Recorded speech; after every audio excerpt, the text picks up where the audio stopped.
All right, it is my pleasure today to introduce Dr. David Epstein. He is the chief of the Real World Assessment, Prediction, and Treatment Unit at NIDA Intramural Research Program.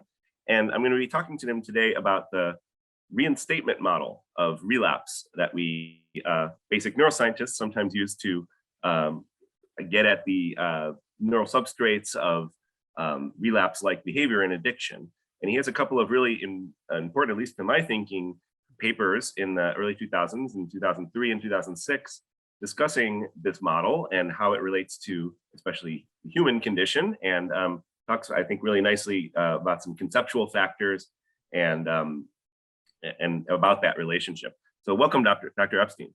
Thank you. It's really a pleasure to be here. Fantastic. So one thing I really liked about one of your papers, I believe it was a 2006 paper, where you included a quote that I thought from George Box that I thought was quite telling, which is that all models are wrong, but some are useful.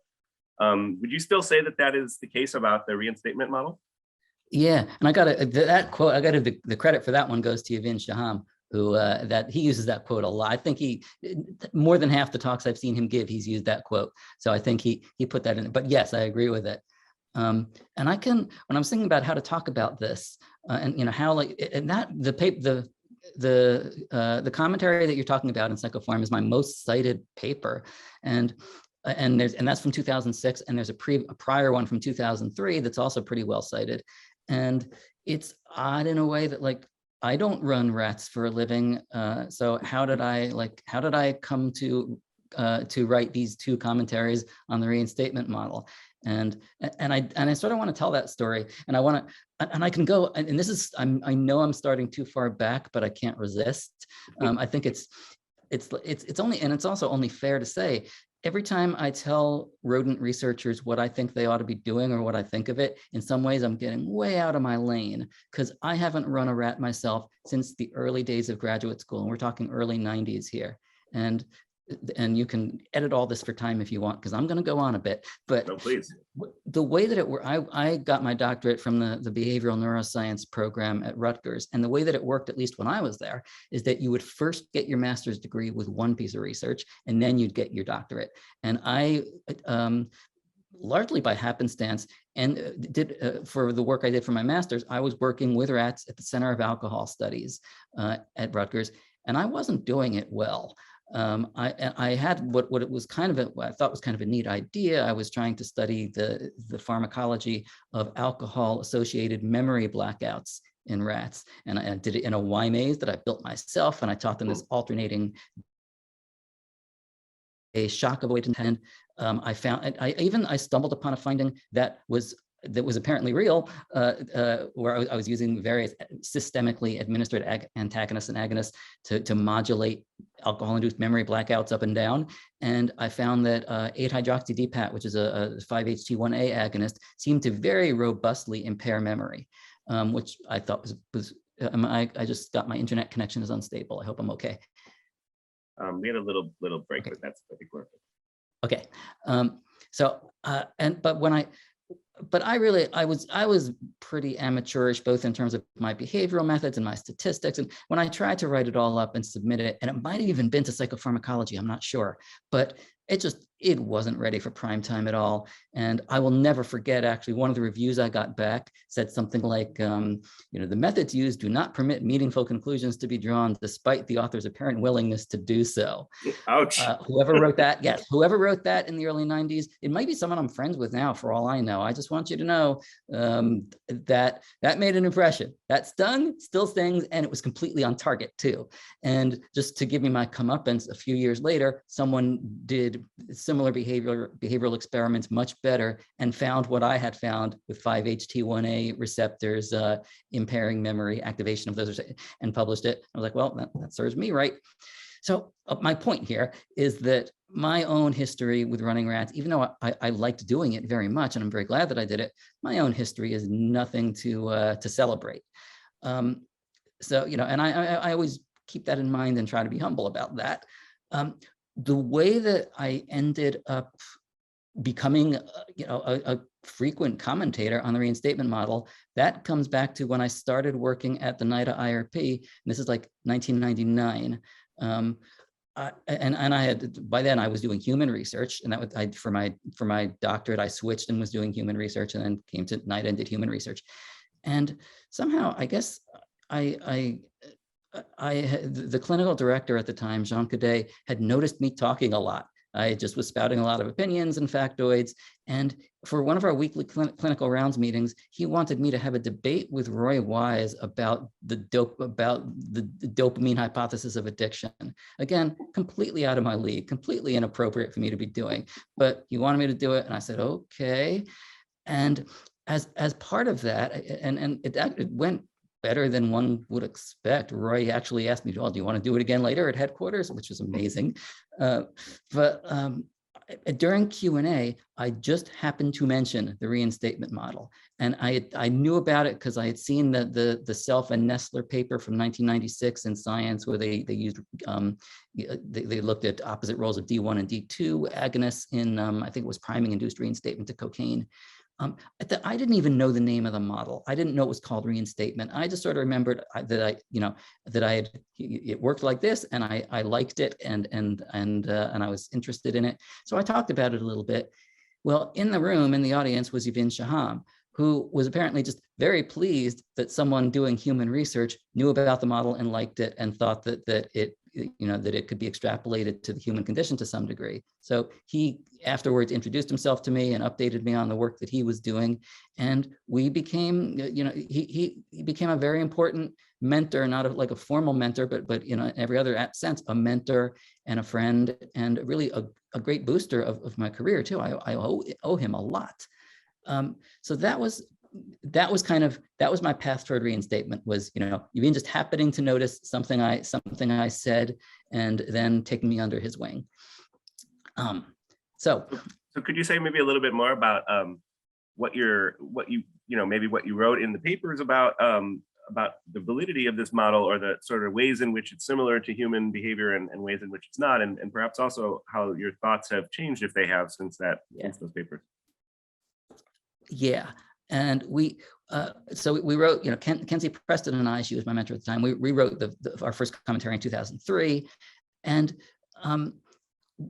actually, I'll answer this. This is kind of a sideways answer to the question. But in evaluating the model, we argued and concluded that it appears to be valid in that the same things that induce reinstatement, priming and cue exposure and stress, appear to be the same things that cause cravings and lapses and relapses in humans. But we said, we're not so sure about the latter.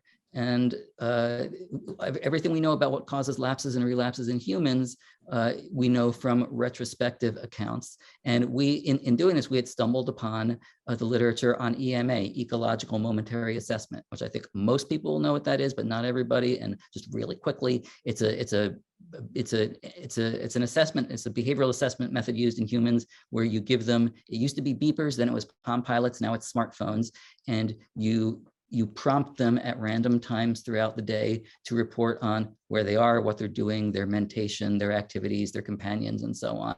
And you also have them turn on the app or whatever device you're using to note each time an event of interest happens, be that a drug use or a craving or whatever behavior it is that you're studying.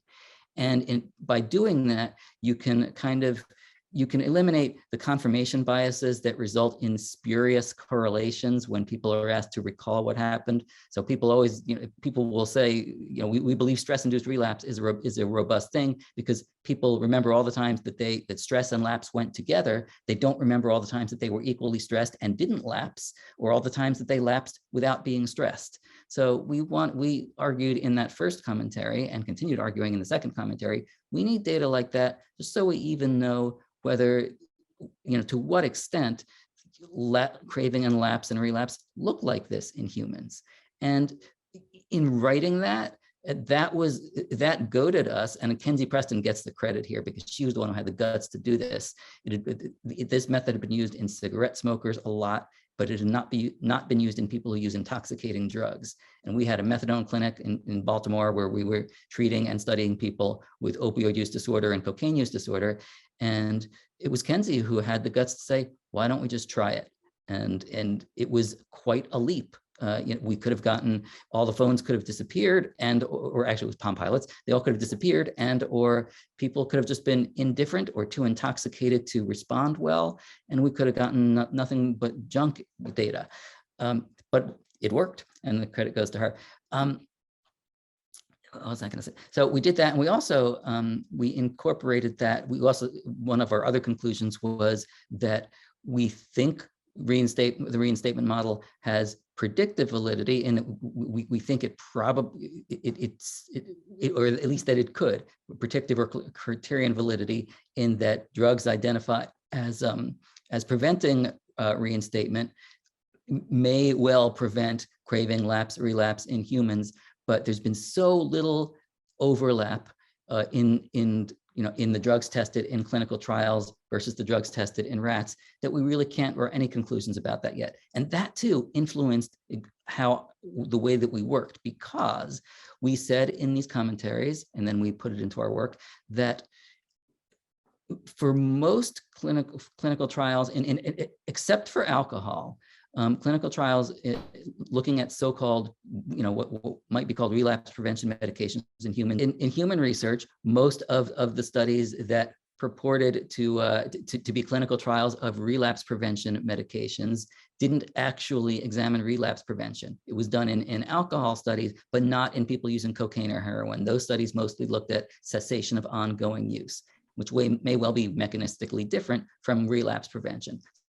Absolutely. One of our big conclusions was we can't really evaluate the degree of correspondence between what modulates reinstatement in rats and what prevents relapse in human cocaine or heroin users, because the studies weren't designed the right way to do that. And so we designed and carried out a study to do exactly that. Kenzie and I had been studying contingency management, the behavioral procedure where there's incentives to stop using, and it's very effective. And we said, let's use that as kind of a tool, kind of a blunt instrument to stop people from using opioids. And once they've stopped, once we've had 2 weeks of abstinence from them, then and only then will we randomize them to, and the drug we tested was clonidine, which Yvonne and others had shown does prevent stress-induced reinstatement. We'll randomize them to clonidine or placebo and see whether that lengthens the time to lapse or relapse. And so that was really the first study that was really going to be a close parallel evaluation of a preventor of stress-induced relapse in both rats and humans. And how did it work? Surprisingly well. Oh, but there's another anecdote that I wanted to share, which was when we wrote the 2006 commentary. We wrote it started largely as almost a rebuttal to a paper that had appeared in 2003 in Psychopharm by Steve Higgins and John Katz. John Katz and Steve Higgins, actually the authorship order was Katz and Higgins. And they had very gently questioned the validity of the reinstatement model. Looking back, they really were not terribly negative. So writing a response to that was how the 2006 article came about. And my memory of it was that my first draft, I wrote it basically as a straight out rebuttal to them. And I don't know why. I couldn't respect any two people more than John Katz and Steve Higgins, and they were totally fair in their commentary. But I wrote it just as a sort of a point by point rebuttal. And what I remember was the first round of reviews came back and was very negative and just said it was just not. It almost called it unprofessional, and Klaus Mieczek was also said you got to tone this down, and Yvonne showed it to Roy Wise, and Roy was like, yeah, Roy was like, I think they were too gentle with you. I would have been even harsher on you than that. So in remembering all of that, I thought last night I decided to look back at that first draft And I was doing it with practically with my fingers over my eyes, because I thought I must have written some terrible, really stupid things in there, and it's going to be really embarrassing to see what I wrote that had to be removed. And it turns out my memory is false on that almost nothing was removed. There was nothing in there that really was, that was ad hominem or that was too defensive. We removed almost nothing. All we really did was turn it into an actual scholarly review by adding lots of sort of encyclopedic empirical data, so that it was, an actual review and evaluation instead of just a point-by-point rebuttal. So that's the story of how that paper came to be birthed. Interesting. Yeah, that's it's always great to hear the backstory behind these things, and that personal anecdote's fantastic. I'm curious about the clonidine study that you mentioned. So it works effectively well. How come we're not? Why are people still relapsing? Why don't we just give them clonidine? It works well, but it's subtle. And I'm gonna come back to some questions about what I think of the validity of the reinstatement model in a moment. But just to answer the question about clonidine, we've found that, I ended up, and this is sort of post hoc, but we got what we thought were pretty nice results, and we published them in American Journal of Psychiatry. The first author of that paper is Bill Kowalczyk, who was our wonderful postdoc at the time. And what we didn't do in that first paper that we should have done was to calculate what's called a kind of effect size called NNT, number needed to treat, which I think a lot of people will know this, but not everybody. So for those who don't, what it means is it's the way that you define number needed to treat. It's a clinician relevant measure of effect size. And what you do is you define what response is, you say these people are responders and these people are non-responders. So you have to define that. And then you compare that between your intervention group and your control group, be it placebo or treatment as usual, or whatever it is, whoever it is that didn't get the intervention. And you can calculate how many people do I need to give the experimental intervention to in order to prevent one instance, in order to prevent one bad outcome that wouldn't have been prevented, that I couldn't have prevented otherwise with treatment as usual. So, do I have to give this to like 10 different patients just to get one result that wouldn't have happened spontaneously otherwise? That's what number needed to treat is. So in other words, lower is better. 1.0 would mean everybody, it works for everybody. And in the control group, nobody would have gotten better. And post hoc, I admit, I defined a criterion for prolonged abstinence, and I believe it was 30 days. I should remember this better, but I don't. I believe it was 30 days. And we found that the NNT, the number needed to treat for prolonged opioid abstinence in our clonidine study, was 4.0, which is really good. Most of the medications that are either approved for treatment of addictions, like varenicline, and the ones that are approved for treatment of alcohol use disorder and smoking, their NNTs are like between 9 and 25. And that's true. Most of the SSRI antidepressants, their NNTs are between 5 and 10. So we actually, at least using, calculating it the way that I calculated it, we got a pretty big effect. And I also like to argue it's all the more impressive because consider we showed, and I'll come back to this in a second. We showed that the effect was specific to stress-induced lapse, stress-induced craving, I should say. And, we were testing people out in the wild, so that it's all the more impressive because clonidine specifically was effective against stress-induced craving, and I'll come back in a minute to how we showed that.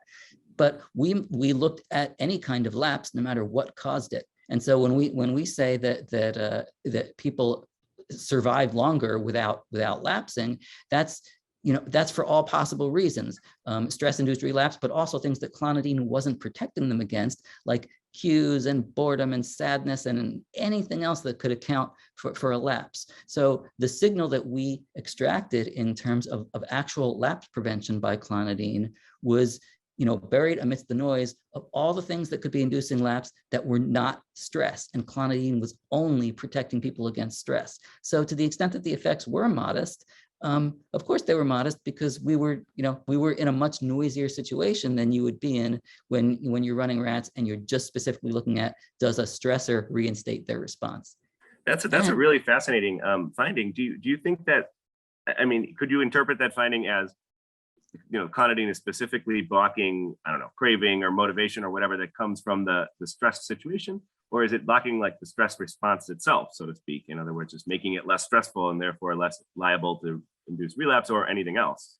That's the other cool thing. And this comes back to EMA and how, our initial commentaries on reinstatement made us want to start running EMA studies. And we were doing some of that we were doing is just these big natural history studies where we would try to just, we weren't doing interventions or anything randomized. We were just looking at the daily experience of opioid use or cocaine use. But we incorporated EMA measure into this randomized trial for clonidine. And by doing that, we were able to examine, how stressed people were versus how much craving they had. And our conclusion, and we built it into the title of our paper, was that clonidine seemed to decouple stress from craving. It was not anxiolytic. It didn't make the people randomized to clonidine didn't get any less stressed, but they had to reach a higher sort of threshold of stress. They had to become more stressed before they started craving. And that's what we meant by saying that the clonidine appeared to decouple stress from craving. So in that sense, we felt that we had learned something about the behavioral mechanism by which clonidine was delaying lapse or relapse, and that it was consistent with what the reinstatement model would predict. That was why I thought that study was, it provided very nice support for the predictions of the reinstatement model. Yeah, that's really interesting. Since you were mentioning craving, that's another thing that I wanted to ask you about. There's been some people that have, obviously a lot of us animal people, we like to kind of use that term willy-nilly maybe a little bit. And obviously we're not asking the animals, are you craving or something like that for the most part. And the human side of things, my understanding is some people, Steve and Tiffany in particular, have questioned the association between craving and relapse. In other words, that maybe relapse is not necessarily involve subjective craving all the time. What are your thoughts on that? Complex. I always, my take, I don't know Steve Tiffany well. I hope I can say this without but my take on Steve Tiffany, what I always thought was funny, is that it seems like a lot of his career is based on a measurement of craving, and a lot of the rest of it is based on saying that craving is an epiphenomenon. But both are fascinating lines of work and argument. I think it's cool and it's funny.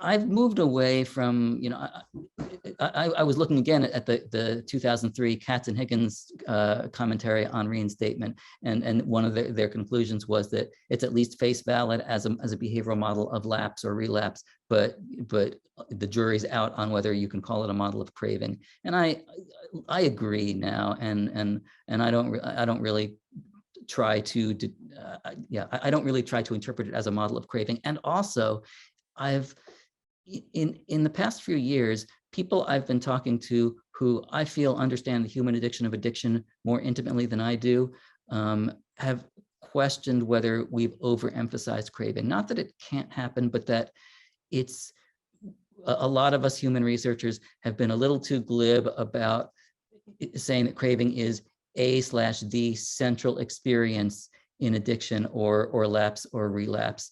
And this, I have a postdoc, Kirsten Smith, who her doctorate is in social work, and she has a lot of experience working with people with opioid use disorder.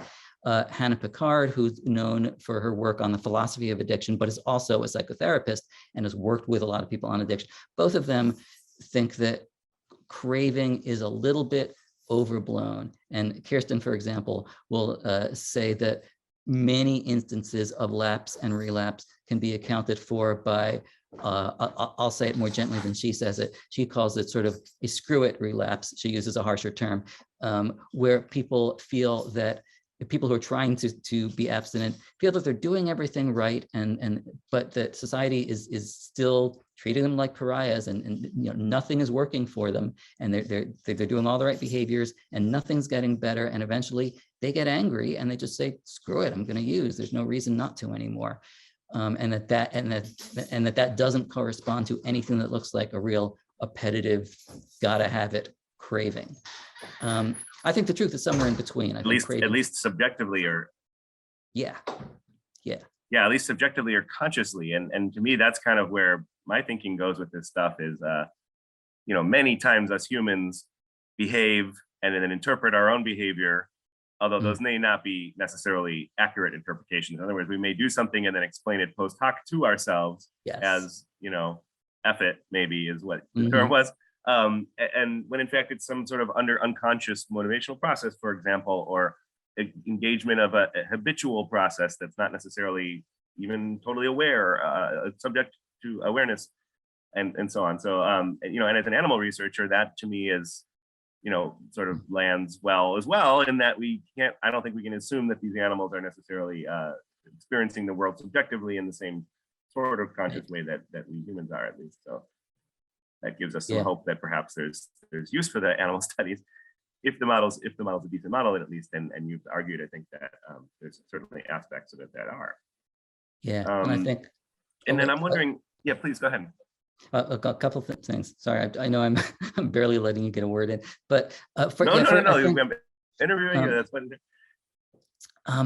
I think it also depends on what level you're looking to intervene. If you're looking to, we and a lot of other people are trying to develop, app-based interventions for addictive behaviors, which would interact with people verbally for the most part, or through something that can be presented to them on a screen. And so you have to consider what people are subjectively experiencing and aware of, because that's the level on which you're going to be intervening. Whereas if you're giving a medication or some other biomedical intervention, then you can bypass that and you can say, well, it doesn't actually matter what they subjectively think is going on. You can just go straight to the mechanism, the neurobiological mechanism. So yeah, I think the phenomenology, the subjective experience, it's important to understand it and appreciate it if you're going to be intervening on that level, and less important if you're doing it biomedically.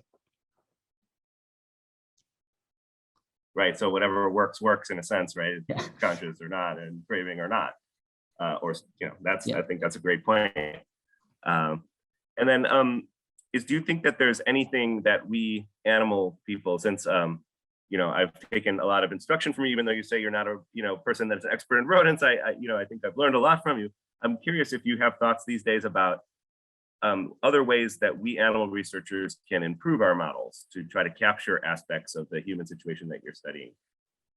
I got nothing but opinions, and my thought now on reinstatement actually encompasses and goes farther than one of the main criticisms in the Katz and Higgins commentary.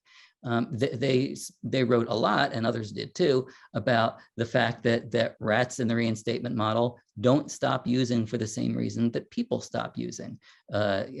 People generally don't stop using because drug is just no longer available, or they're going through extinction. And I take it even further than that now. And what I think is that one ding against the reinstatement model conceptually is that you're testing it in rats who have no reason not to resume their drug seeking. Those rats have no history of, and I want to get this, I want to say this well, so I'm looking at notes that I made. Those rats have no history of, number one, having learned that there are negative consequences for drug self-administration. In fact, if they've learned anything, they've learned there aren't any negative consequences for drug self-administration. And number two, that you're not looking at a subset of rats that have shown some special propensity to disregard those negative consequences. Like, in rats that have a history of really inflexible choice of drug at the expense of some positive alternative or despite some punishment. So it's not really a model of lapse or relapse, just resumption of drug use. And when I say that, the immediate thought might be, oh, Epstein, you just said it's no good. You just said it's not valid. I don't mean that. One thing that I am willing to accept, at least provisionally, is that there's a commonality of what precipitates resumption of drug seeking, regardless of whether it's relapse or just resumption. So in other words, stress and cues and priming and the things that can perhaps reduce the effects of those things are probably going to be about the same, regardless of whether it's a rat that should know better, so to speak. And I think that's, the evidence for that is that our clonidine study worked. The reinstatement model predicted that stress-induced resumption of drug seeking is prevented by clonidine, and we found in people who were motivated to stay abstinent and had good reasons to stay abstinent that did indeed work. So I think that you can draw parallels, but I do think conceptually that reinstatement would be a stronger model if you did what Marco Venero is now doing in his work with choice between social reinforcement and drug reinforcement, and select for rats that already have a history of what looks like quote unquote compulsive use or excessive use or something, and then start looking to see, give these rats reasons that to not to choose drug, see which ones choose drug despite that. And I know, looking back on our commentary, we said in the commentary, we know of no attempts to model, I'm reading this straight from the thing, no attempts to model socially mediated contingencies in the context of any behavioral model of addiction. That was true at the time. And Yavin and others were really surprised at Marco's results showing that when choosing between a peer and cocaine, 100% of rats chose the peer. Nobody thought that would work so well. Yeah, it's really very striking set of findings, and I really love the stuff that Marco and Yavin and his whole group, Nathan Marchand and others, have done to capture some of these exact aspects that you are mentioning right now, and that you also wrote about 20 years ago at this point. So that's fantastic. And I guess with that, I could continue asking you questions all day. This is a fascinating conversation, but I think we should wrap up. And with that, I'll just thank you very much, Dr. Epstein, for meeting with me today and taking the time and telling me about your thoughts on this matter. It's been really fun. Thank you very much. I had fun too.